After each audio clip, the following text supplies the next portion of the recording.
Welcome to the Well Woman Show, where we interview women executives, leaders, and entrepreneurs. And you're listening to the Well Woman Show, where motivated women achieve fulfillment and well-being. You're listening to the Well Woman Show. Take time for myself by coming to things like Well Woman Drinks. To be accepting of myself no matter what. Step away from judgment as much as possible. You're listening to the Well Woman Show.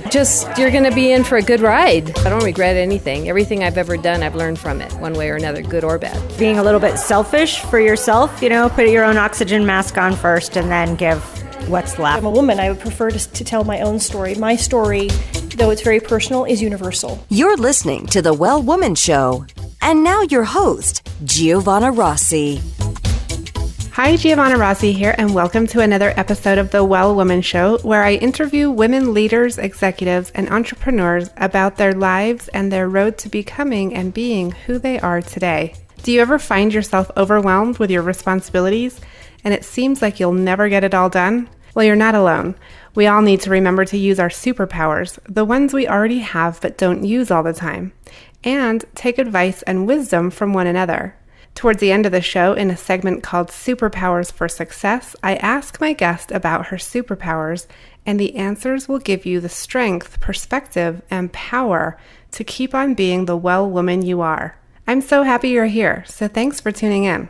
Today's topic is how to find inspiration in life's biggest challenges, and hopefully by the end of the show, you'll be inspired to see hardship as a source of growth, discover how helping others can help you, and use your challenges to propel you forward. My guest today is Women to Be founder Christine Glidden. Women to Be is a nonprofit that aims to provide women with limited resources with underwear and menstrual products so they can be healthy and independent. Christine is a member of the Board of Trustees of the University of New Mexico Hospital and has worked as an honorary commander with Kirtland Air Force Base. In 2015, Christine was awarded the Service Above Self Award from the Rotary Club. The award is given to people who exemplify the term, be a gift to the world. Today I speak with Christine about how her cancer diagnosis dramatically transformed her life, how she was able to find hope and inspiration after the diagnosis, and what she does today to impact the world. The free giveaway today is the 4 steps to living a well woman life, and you can get it at wellwomanlife.com/035show. Now to my interview with Christine. I am so excited to talk to Christine Glidden this morning of Women to Be. Welcome to the program, Christine. Well, thank you so much, Giovanna. Got so much to tell and so much to talk about, so thanks for having me. Yes, well, let's start with I know, from our intro, we know sort of a little bit about your background, but I really want to get right into a kind of a summary of who you are and what your commitment is to women's well-being. Well, I'm definitely committed to my own well-being. I'm a triathlete. I have done over 140 endurance events. I've been Southwest Triathlon champion, and I feel like I try to communicate the importance of health and movement to nearly everyone I meet. And how do you do that? Mostly by demonstration. So I feel like it's more attraction as opposed to promotion. I go to the gym a lot. I invite women, especially women, to come with me on bike rides or runs, and even offer to introduce them to the sport of triathlon. Oh, that's so interesting. I actually just did my first triathlon a couple of years ago now, a year and a half ago.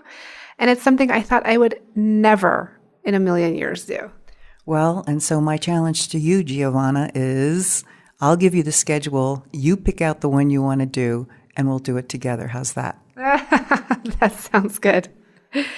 And Christine, what in your own personal health and well-being has made you want to pursue this path of Women to Be? Well, I was living the dream. I had family and friends who I loved and loved me. I had work that I enjoyed. I was doing triathlon, and all of a sudden, wham, out of a clear blue sky, my right breast was diagnosed with cancer. It was pretty painful for me to think about that, especially in view of the fact that my mother had died from breast cancer years ago. But once I kind of settled into the idea, I decided very consciously that breast cancer for me was going to be an inconvenience and not a problem. And once I kind of got to that mindset, things really calmed down, and I decided that the only thing I was going to do during my treatment period was to surround myself with people who made me happy and peaceful, places that I went would make me happy and peaceful, and things I did would make me happy and peaceful. So I really closed down a lot of things that I was doing. Like what? Now, that's so interesting because sometimes it takes something like that for us to realize that we have to really make some changes in our life. Well, being in that state of mind of being happy and peaceful can be kind of selfish, because I decided that everything that I kind of didn't want to do, I didn't. And so those responsibilities fell to others. But I decided... Like what? Oh, gosh, examples. Even just cleaning the house or doing something work-related, although I pretty much stopped work. Were you at a point where you could quit your job, or what did you do to stop work? Well, I was working part-time. I've had a career of 34 years or something or other doing something, originally in psychotherapy, and then secondly, I joined my husband in his business. So I was kind of semi-retired. And so I had the luxury of being able to do this, and I know not every woman does. And so so you made these big changes, and how did that help you heal?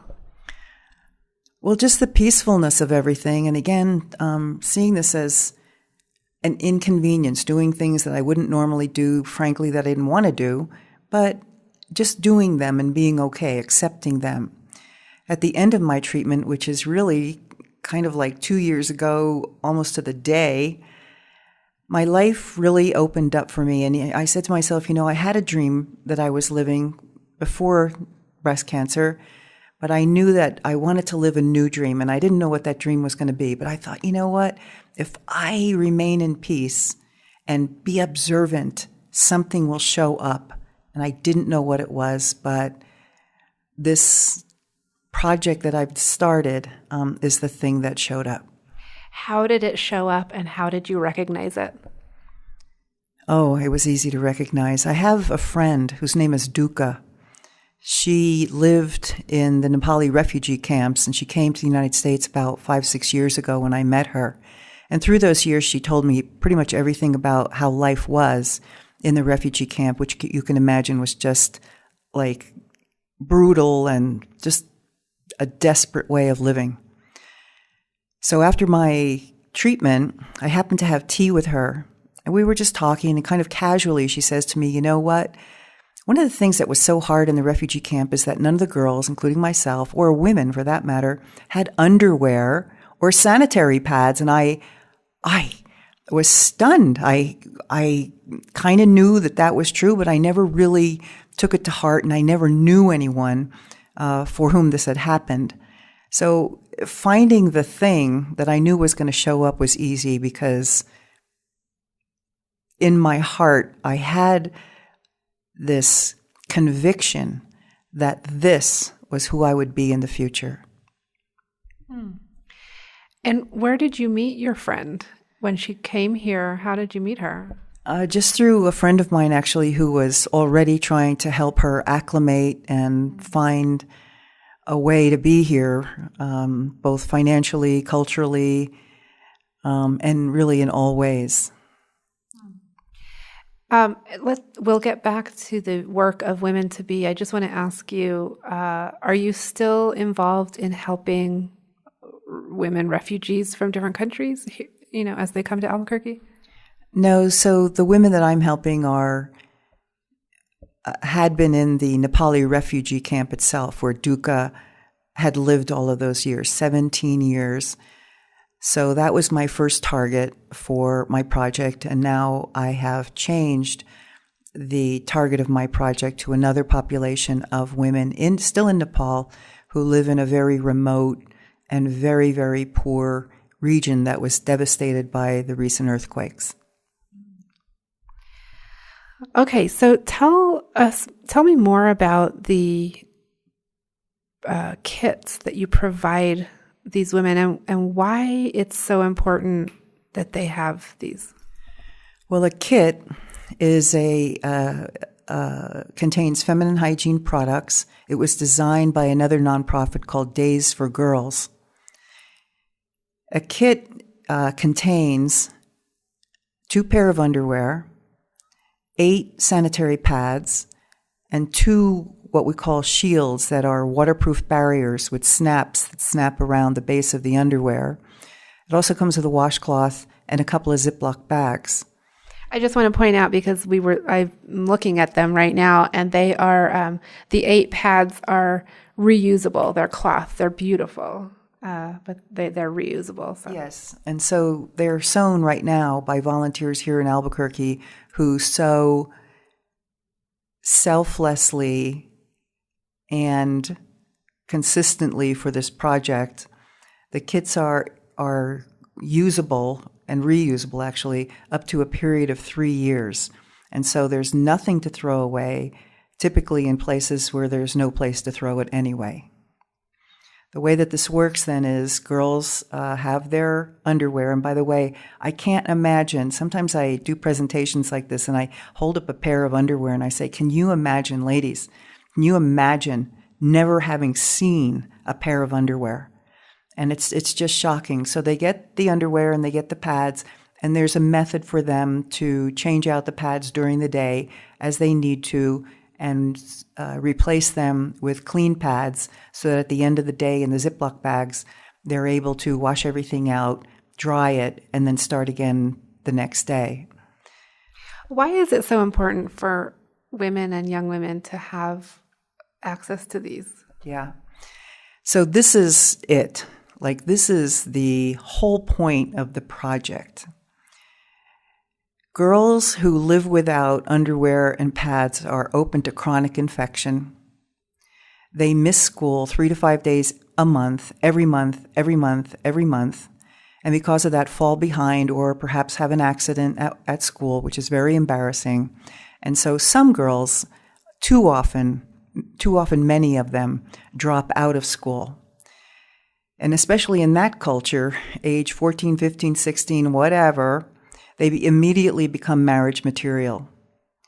Of course, once they're married, they have babies every year, which is fine, except in that environment in particular, it's not a necessarily baby-friendly region of the planet.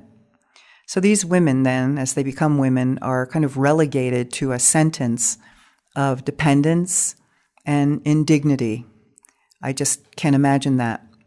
And so research shows, and my experience shows me, that when a girl has underwear and pads, she avoids infection, she's able to stay in school, learn a skill, she delays marriage by 4 years, has 2 fewer children in her lifetime.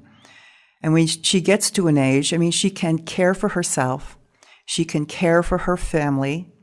If her husband or whomever disappears or is somehow no longer available, she's okay because she can do it herself. She becomes an economic driver of the community, of the culture. She boosts her income by 20 to 25%. And she lives with dignity. She has what she needs. She lives fully without embarrassment or fear of embarrassment. And so for me, those are all the reasons these women become powerful. They stand up against domestic violence. In their villages, they promote peace as opposed to war. They negotiate and they show how it's done. You give a woman a chance and she will take over. And when they have pads and underwear, they have the opportunity to do so. Yeah, it's amazing how something so basic that many people take for granted is such a foundation for being confident and having your voice and holding your power in your life. Can you give an example of a particular woman whose life has been impacted? Yes, I can. A friend of Duka's who I met was training before the exodus in 1992 from Bhutan to Nepal, where that's how these camps were created. She was training as a medical professional. She was forced with herself, her family, and 100,000 other people into the camps. She had no underwear pads like everybody else. She unfortunately, unlike Duka, was forced to leave school. She eventually was relocated to New York. It took her a year before she even realized that there were products dedicated to taking care of oneself during one's menstrual cycle. And she talks about just the devastation of her life, how her life changed from the other girls. And again, I'm not exactly sure why some girls are able to stay in. Maybe it's the parents. I don't know. But she just talks about the helplessness and the hopelessness and always being kind of one step behind, never keeping up, and just being embarrassed, not only about having her menstrual cycle, but just embarrassed that she couldn't maintain herself, her membership in the school system. Christine, how did you start the nonprofit? Did you have any background in starting a nonprofit, and was that a big challenge? It was a major challenge. I had no idea what I was doing. I had an idea that I got from Duka. And I'll also tell you that when I knew that I was going to be looking for the new dream life that I knew was coming, but I didn't know in what form it would be, I said, you know what? Here's your chance. Don't do the predictable. Don't default to what you know. Do something unpredictable. And I thought about that word unpredictable, and I said, nope, unpredictable is not even good enough. I want to be shocking. I want to shock myself. I want to shock the people around me. And so I had this thread of an idea about this whole thing about Duka didn't have pads and underwear, and I did the red-blooded American thing, and I started Googling. I came across lots of information, lots of people. I came across Days for Girls, and I said, okay, that's it. I'm going to make those Days for Girls kits. And I signed up on their as a member of their nonprofit, and within, 2-3 weeks, I got an email from a lady, and she says, listen, I've been sewing kits for years, but I never have anybody to take them over someplace to give them to the women and girls who deserve them. Would you take my kits? And, there's the answer. It just showed up like that. So originally, it was very lonely doing this. I felt very isolated. But just as I moved forward, and now here we are, not even 2 years later, and we are a 501c3. We have people, powerful, capable, exceptional people showing up because this concept, especially for women, is undeniable. It's compelling. And so now, instead of, I used to call myself the grassroots, now we are a formal organization with different people doing different things in their skill area, uniting to make a full effort to get this thing done. So last year, I took 380 kits to Duka's refugee camp and gave them out. I can tell you it was an experience which kind of ran the gamut from pretty desperate to real joy when the girls were able to receive their kits.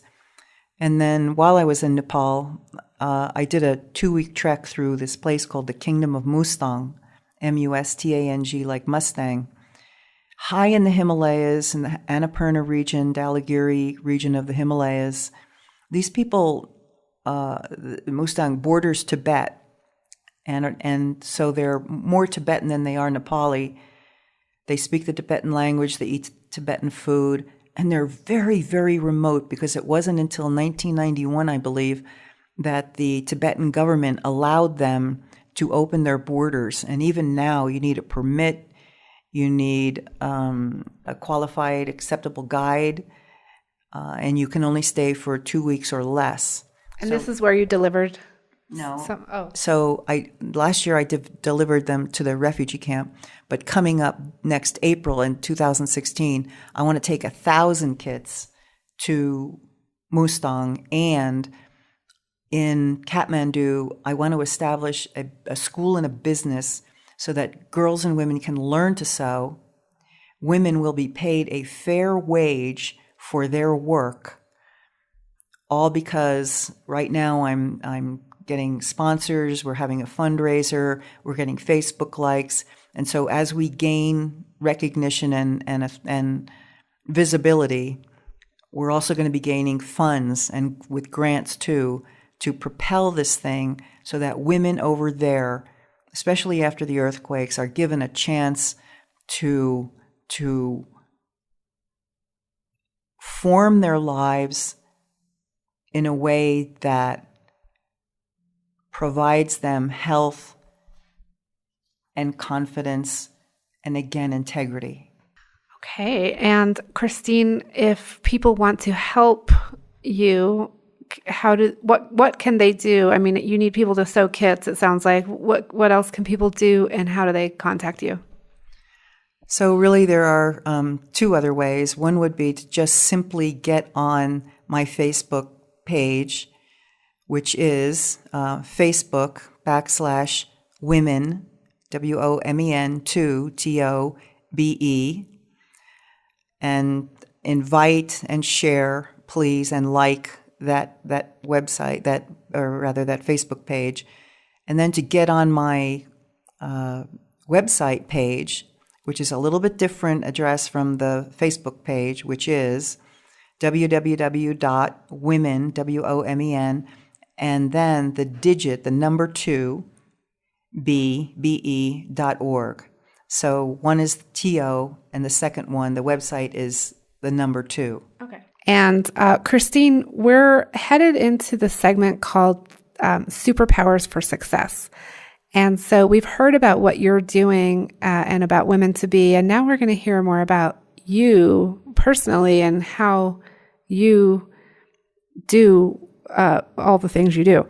So the first question is, what does success in life mean for you now that you're doing this and in your life right now? What does success mean to you? The ability to stay on the edge, the willingness to step into the unknown, into the chaos, identifying one's generosity and conviction and acting on it, because I don't care how much you think about it, I don't care how much you believe in it, if you're not in action every moment, you're losing life. So coming at things fully aware, joining with other people in relationship, like-minded people, and I guess at the end of the day, showing appreciation for all of the things that have happened that day. And do you think that edginess or that you described happened for you because of the breast cancer diagnosis? I think that's part of it, but frankly, really, I think I've just been on this planet long enough where you finally get a lot of this stuff just because it's unavoidable. But yes, I think I've been growing in a certain direction, and then all of a sudden, everything kind of coalesced for me around the breast cancer thing. And when did you know you're really good at what you do? What do I do? Sounds like you are a mover and shaker and you make things happen. You probably have done that all your whole career, and maybe you haven't thought of it that way, but you've done different things throughout your career. But at some point, did you know in your heart, in your gut, that you were really good at what you do? I guess I'm good at what I do, but let me tell you, I'm just getting started. I am going to grow this thing. I'm going to grow myself. I'm going to grow with the people around me. So I see this thing as a limitless possibility, and I'm along for the ride. Okay, work in progress. Christine, describe one personal habit that contributes to your well-being. Gosh, that contributes to my well-being. I guess my mind goes immediately to what I do athletically. So do you work out every day? Pretty much. I usually take one day off completely, but sometimes I'll work out twice a day. I am slug slow, but I feel like an antelope when I run. I'm much better on the bike. I don't swim very much. I love the competition, but I do the competition because I love the training, and the training puts me in a position where I can do the competition. So I've really drifted from your question, which was, just one personal habit? I think you answered it with the exercising. Well, discipline and love of movement. That's about it right there. And what superpower did you discover you had only to realize it was there all the time? Gosh, that was there all the time. I guess my confidence in myself. It was there all the time, and it would demonstrate itself, except it was transparent to me because I would kind of, doubt myself or more think about what I hadn't done well or how I could have done things better. But I did have the confidence, and now I know it, and it feels really good to see it and watch it happen. And Christine, what advice would you give your 25 or 30-year-old self? Well, actually, I have a 30-year-old daughter. And what advice would I give her? Gosh. Well, what would you give yourself? Think about yourself at that age. It gets better. Look for the right people. I know, this is it. Act as if the dream was going to happen tomorrow. Act as if you were everything you wanted to be. Act as if you had all the people in your life that you needed, and then do the thing that puts you on the edge and makes you stay there. That's great. It's so interesting, this question, and I like your answer. I want to ask you, you're addressing sort of how does one, do the thing that they want to do and find that confidence and just go for it. But what about the folks who are still looking for that thing that they want to do? And we touched on it earlier in terms of recognizing the thing and being open to it and being able to receive it. But do you have any comments about that? About when does that happen for someone, or is it always happening and we just receive it at certain times of our lives? I guess in a way it's always happening, but here's the deal. I think every single one of us knows what we want. It's not a mystery. We may avoid thinking about it because it feels kind of scary, but we know what it is. There is never a good time to step out and make it happen. You will always find a reason why now's not a good idea, or the situation's not the right time, or my family situation, or whatever it is. It's just not the right time. But I'm going to do it. Well, forget that. You could live like that for the rest of your life. Take it on. Just fully accept it into your life. Make the next step. Don't talk about it. Be in action. I guess I just go back to that. To be in action about what you want for yourself and what you want for the planet, and just take the next step. Just take the next step, just the next one, and promise yourself that tomorrow you'll take the next one. Thank you. I've been speaking with Christine Glidden of Women to Be. Thank you so much for being on the program. Well, I'm excited now. I've got myself all revved up to do something wonderful today, and I'm not sure what it's going to be exactly, but it is. It's going to be great. Thank you. That's it for our show today. I've been speaking with Women to Be founder Christine Glidden. Women to Be is a nonprofit that aims to provide women with limited resources with underwear and menstrual products so they can lead independent lives. I spoke with Christine about the challenges she has to face and how she has overcome them, how she takes care of herself, and how she found a way to help women around the world. You can get the free giveaway today at wellwomanlife.com/035show. Our monthly live event, Well Woman Drinks, brings together women to share our successes and challenges as leaders, moms, aunts, sisters, and all the other roles we carry. If you'd like to attend a Well Woman Drinks near you, or if there isn't one in your city yet and you'd like to start one, email me at info@wellwomanlife.com. If you enjoyed the show, please take a moment and subscribe in iTunes. And while you're there, leave a review. This helps raise visibility for the show, which is super helpful when it comes to producing the show every week for you. You can also continue the conversation in the Well Woman Life community group at facebook.com/groups/Well Woman Life community. For feedback, comments, or just to let me know you were listening today, find me on Facebook, Twitter, and Instagram at Well Woman Life. I'm Giovanna Rossi for The Well Woman Show. Until next time, have a super powerful week.